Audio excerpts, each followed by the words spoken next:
Students, कैसे हैं आप सभी? होपफुली सभी अच्छे होंगे।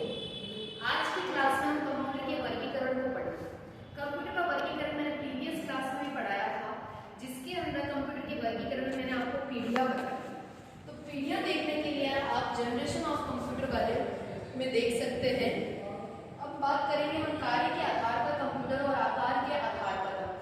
कार्य के आधार पर कंप्यूटर तीन प्रकार के होते हैं: एनालॉग कंप्यूटर, डिजिटल कंप्यूटर और हाइब्रिड कंप्यूटर। एनालॉग कंप्यूटर वे कंप्यूटर होते हैं जहां पर आपको लगे मान लमसम आए, जहां एग्जैक्ट मान आए, वो कंप्यूटर हमारा डिजिटल कंप्यूटर। एग्जांपल के थ्रू समझते हैं। अगर मैंने ये कहा कि मेरे को ट्रैफिक सिग्नल पर देखना है, ट्रैफिक सिग्नल पर भी एक कंप्यूटर लगा हुआ है जो आपको 60, 59, 58 टाइम बता रहा है। क्या वो मान एग्जैक्ट है? जब भी एग्जैक्ट मान आए तो आपको कौन सा सर्च करना है? Digital computer. जब भी लमसम बात, जैसे तापमान को नापने वाला थर्मामीटर, वायुमंडलीय दाब को नापने वाला बैरोमीटर, लंबाई को नापने वाला स्केल, स्पीड को नापने वाला स्पीडोमीटर। अगेन बात कर रही हूँ थर्मामीटर, बैरोमीटर, स्पीडोमीटर या स्केल। इन सब के अंदर जो मान आता है, लमसम आता है, वो कंप्यूटर होता है हमारा एनालॉग कंप्यूटर। जबकि अगर मैंने बात की डिजिटल वॉच की, तो डिजिटल घड़ी के अंदर एग्जैक्ट मान आता है, वो कंप्यूटर होता है हमारा डिजिटल कंप्यूटर। जो दोनों काम करे, यानी कि एनालॉग और डिजिटल, जो एनालॉग और डिजिटल दोनों काम करे, उस कंप्यूटर का नाम होता है हाइब्रिड कंप्यूटर। कौन सा कंप्यूटर? हाइब्रिड। यानी कोई कंप्यूटर ऐसा है जो 2 in 1 काम कर रहा है। एग्जाम्पल में दे, ईसीजी। ईसीजी कभी भी आपने टीवी में भी देखा होगा। ईसीजी में इस तरह से वेवफॉर्म्स आते हैं। तो ये जो वेवफॉर्म्स आ रही है, ये बताएगा आपका एनालॉग, और सेम टू सेम ऐसा मान, इसका मान 72, 60 बार प्रति मिनट जो भी है, तो ये डिजिटल मान क्या है? एनालॉग और डिजिटल दोनों वैल्यू आ रही है, तो उसे अपन कहेंगे हाइब्रिड कंप्यूटर। जहां मान लमसम पाए एनालॉग, एग्जैक्ट आए डिजिटल, जो दोनों तरह का काम करे उसे कहते हैं हाइब्रिड कंप्यूटर। ये हुआ कार्य के आधार पर कंप्यूटर। अब अपन बात करते हैं आकार के आधार पर कंप्यूटर। आकार के आधार पर कंप्यूटर 4 प्रकार के होते हैं: micro, mini, mainframe, super. Micro से बड़ा मिनी, मिनी से बड़ा मेनफ्रेम, मेनफ्रेम से बड़ा सुपर।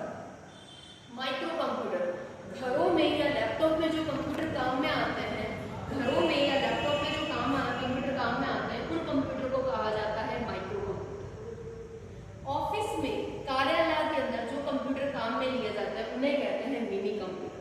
माइक्रो कंप्यूटर में एक माइक्रो प्रोसेसर होता है, मिनी कंप्यूटर में एक से ज्यादा माइक्रो प्रोसेसर होते हैं, ताकि काम करने की गति बढ़ जाए।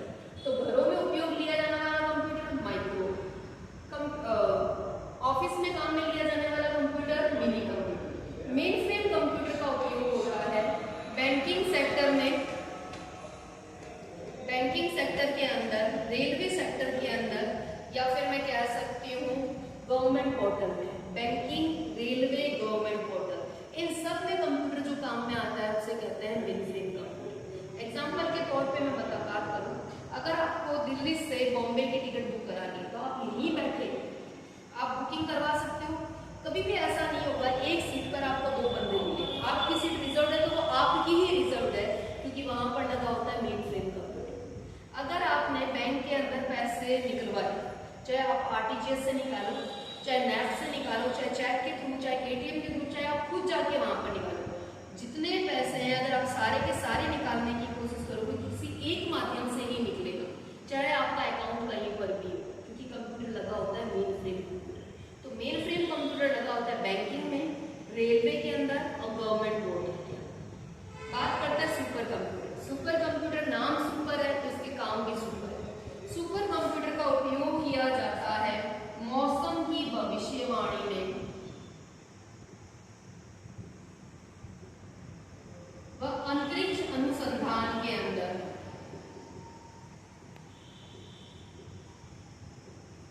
सुपर कंप्यूटर का उपयोग किया जाता है। सर्वप्रथम जो पहला सुपर कंप्यूटर बना था वो डॉक्टर सेमोर क्रे ने बनाया था 1964 में, जिसका नाम रखा गया था CDC 6600। ये तो बना 1964 में। विश्व का पहला सुपर कंप्यूटर CDC 6600। भारत की बात करूं तो 1991 में